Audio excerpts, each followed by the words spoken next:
شعبان کے مہینے کی چند خاص باتیں میں آپ کو بتانا چاہتا ہوں، توجہ فرمائیں۔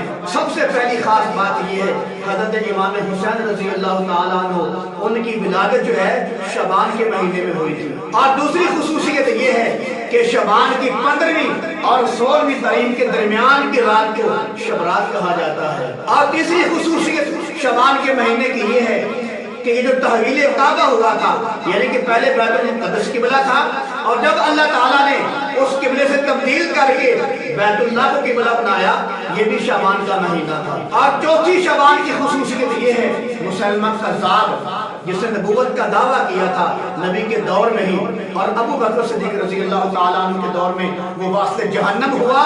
جب وہ مسلمہ کذاب واسطہ جہنم ہوا، مارا گیا تھا، وہ شعبان کا مہینہ تھا۔ اور شعبان کے مہینے کی 5ویں خصوصیت یہ ہے کہ نبی کریم صلی اللہ علیہ وسلم کا جو حضرت صفیہ سے نکاح ہوا تھا وہ شعبان کے مہینے میں ہوا تھا۔ اور شعبان کے مہینے کی ایک اور خصوصیت ہے، وہ یہ ہے کہ اللہ کے نبی صلی اللہ علیہ وسلم نے مسجد زرار جو یہودیوں نے مسجد بنائی تھی، غیر مسلمانوں نے مسجد بنائی تھی مسلمانوں کو تکلیف دینے کے لیے، اس کا نام تھا مسجد زرار۔ اس مسجد کو اللہ کے نبی نے حکم دیا تھا اس کو آگ لگا دی جائے۔